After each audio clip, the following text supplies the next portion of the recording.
Welcome back to the Commissioner's Corner. New fantasy football season is upon us. So much possibility, so much optimism until you start 0-4. Now, yes, had I started the quarterbacks differently in week 1 and week 2, I'd be 4-0. But who wouldn't have started Justin Fields over Jared Goff this week? Justin Fields, who was 3 for 11 and had 27 yards. That's a Sean Case stat line right there. Of course, I'm not rushing for 50 yards, but 3 for 11, 27 yards? That's Tab High School football, baby. Matt Lawson would be proud. Now me, I'm less proud. I did not enjoy this. Zach's quarterback got hurt in the first half, still outscored Justin Fields. And we'll see how Goff did this week. Compare numbers a little later. As for the rest of the team, Devon Achane, no complaints. Doing great. The rest of the team is looking for a little direction here. This is my first round draft pick, 6 overall. 3 catches on 6 targets.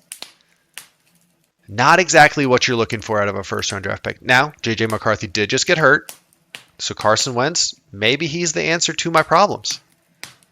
I doubt it, but maybe. As for Zach, didn't have a very good week. As I said, his quarterback got hurt in the first half, so that obviously limited his points. He won this game on the back of Brandon Aubrey, who scored 24.5 points. My 3 receivers that I started combined for 30 points. His kicker scored 24.5, and 11 of those 24.5 came on a 64-yarder to end regulation and a 46-yarder in OT. In 2 kicks at the end of fourth quarter and later, he outscored my dude that I drafted in the first round. But don't worry, guys. I might be 0-10 at the end of week 5, but I got Rashee Rice coming back. Chris Godwin is surely healing up at the age of 30. He'll be fine. And you know what? My team, they're gonna be just fine. Okay? I'll be right back. You're doing great. Keep up the positivity. No one knows you're panicking. No one knows how distraught you are. No one knows that your family's scared to be around you on the weekends. Just keep going. You're definitely going to make the right decision at quarterback this week. You can't mess that up 3 times in a row. You'll be just fine. Just keep up the positivity. You got this. Sorry about that. Had to go grab some water. Next game. Brian Case. Top score of the week, 134 points. Oh, there's a familiar face. Jared Goff. 34 points by himself. 5 touchdowns. That's 2 more than the 3 completions Justin Fields had this week.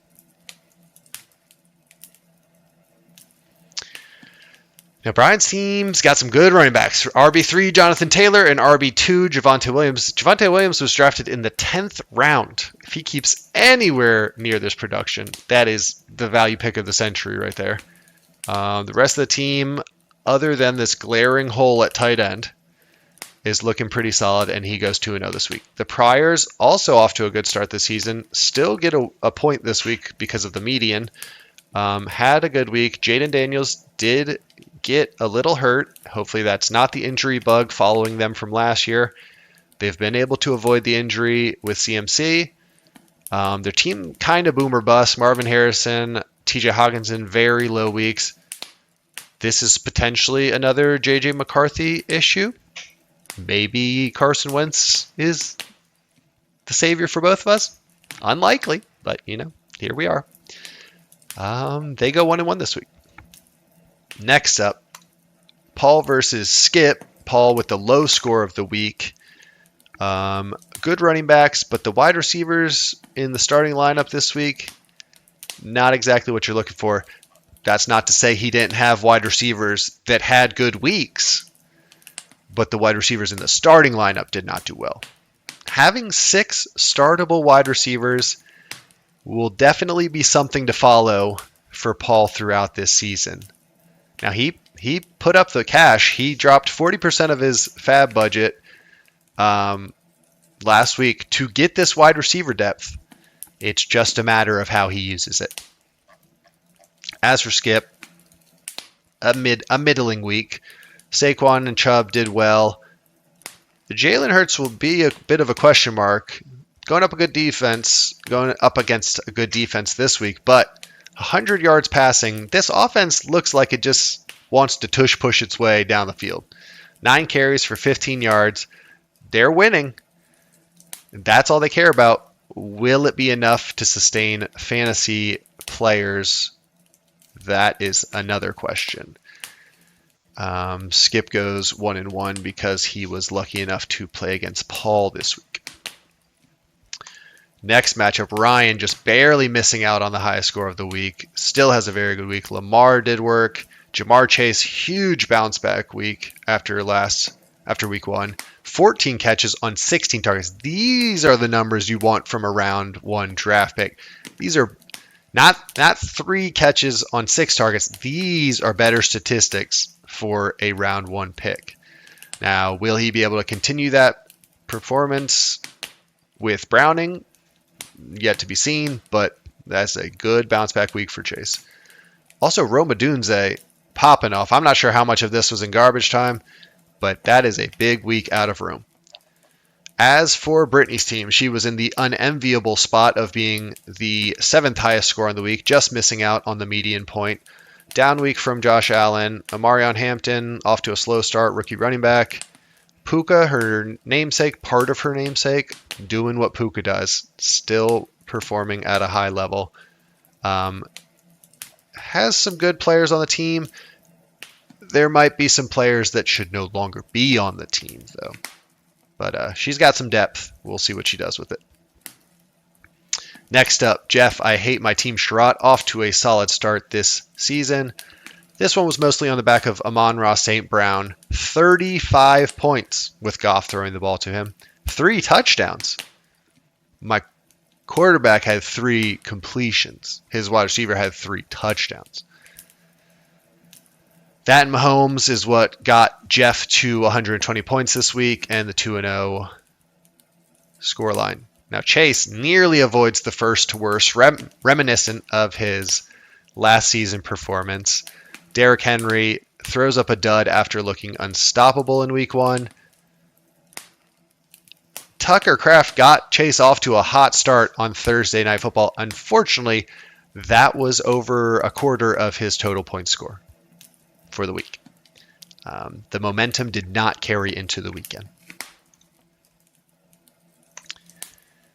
Last up, the surprise of the season, Timbo at 4-0. And not only is he 4-0, these are not fluky, scraping by victories. Tim's team is looking scary.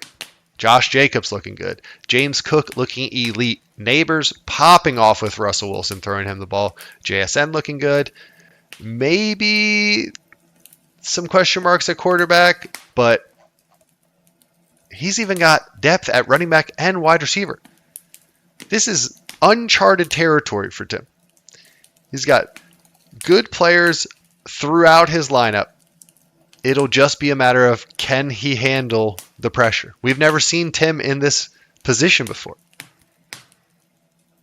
We'll see how it goes.